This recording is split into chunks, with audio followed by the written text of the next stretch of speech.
Bonjour Vincent. Bonjour Philippe. Alors bienvenue à cette première édition de Regards croisés. Merci de ton invitation. Nous sommes chez Harris, c'est l'un des acteurs tech très importants sur le site de Belleval.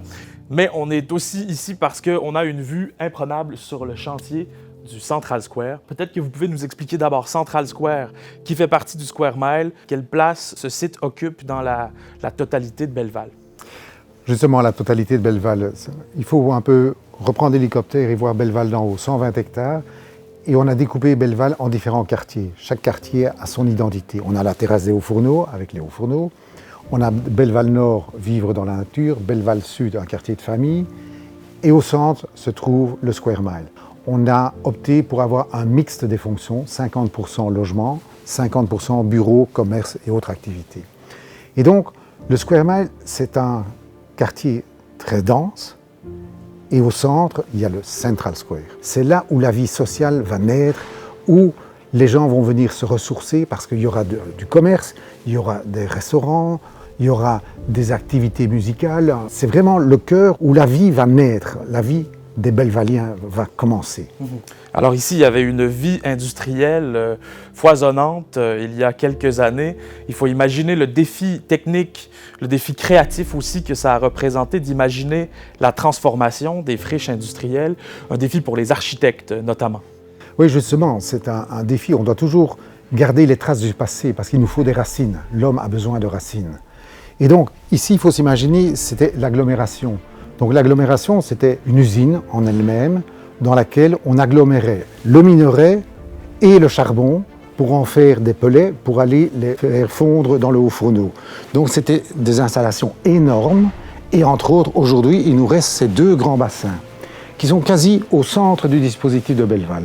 On a organisé un concours et c'est le bureau Métaforme avec Lancet Partner et HLG qui ont gagné et l'idée a été de redesigner les deux grands bassins qui font quand même 17 mètres de profondeur. Et le Central Square, ce sera vivre autour des fontaines. Et au sein de ces bassins, ils ont eu l'idée, que je trouve géniale, de créer d'une part un amphithéâtre. De nouveau, c'est un endroit où on peut créer des liens sociaux. Et d'autre part, un restaurant lounge qui sera un peu de place to be, où là, il y aura des attractivités avec une vue sur l'eau au fond des bassins.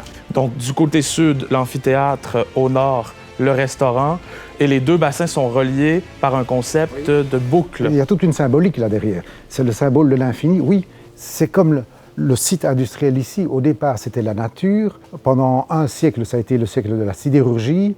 Et maintenant, on lui donne une nouvelle vie. C'est donc la vie, elle est permanente. Et c'est un peu ça que symbolise ce projet.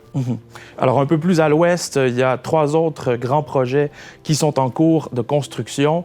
Quels sont ces 3 immeubles qui vont bientôt apparaître? Oui, dans toute l'organisation qu'on a mise au point, on vise toujours à avancer sous-quartier par sous-quartier. Et ici, justement, on voit le début du chantier du projet Millennium, Twist et Manhattan, c'est 38 000 m².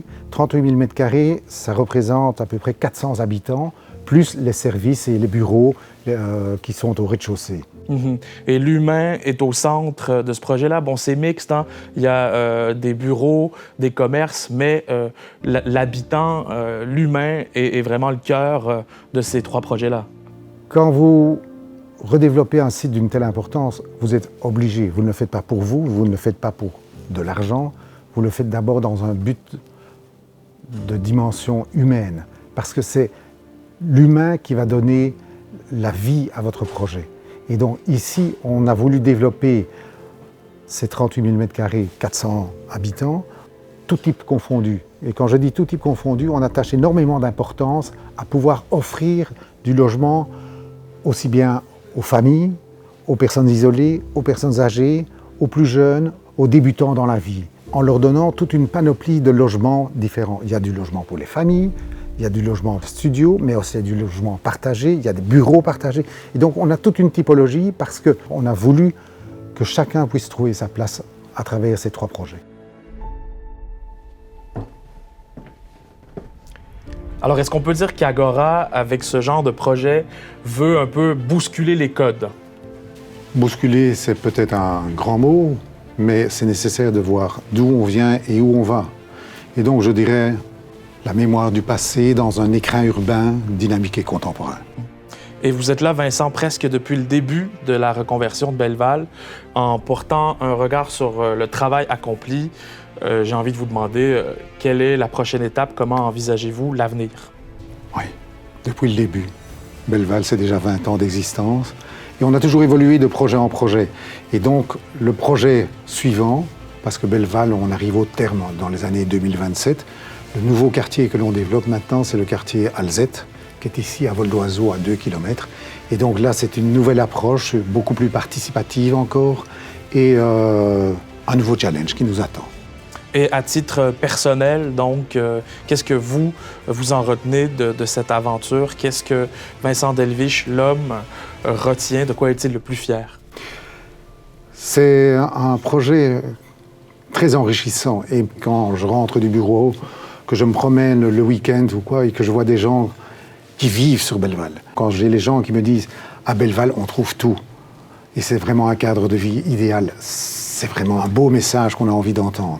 Et personnellement, ma plus grande satisfaction, c'est le jour de Pâques où j'ai vu le matin tôt les parents qui venaient cacher des œufs le long de la promenade Wassertrapp. Et 1 heure après, les enfants qui couraient partout pour essayer de ramasser les œufs. Là, je me suis dit, oui, ils se sont appropriés le site, on a réussi. Parce qu'en fait, au départ, on a une feuille blanche et on a une friche. Et alors, la plus grande satisfaction, c'est de voir que le site commence à vibrer, à vivre comme on l'a imaginé. Et ça, c'est vraiment une grande satisfaction. Eh bien, merci, Vincent, de vous être prêté au jeu de Regards croisés et à une prochaine. Merci beaucoup de votre invitation.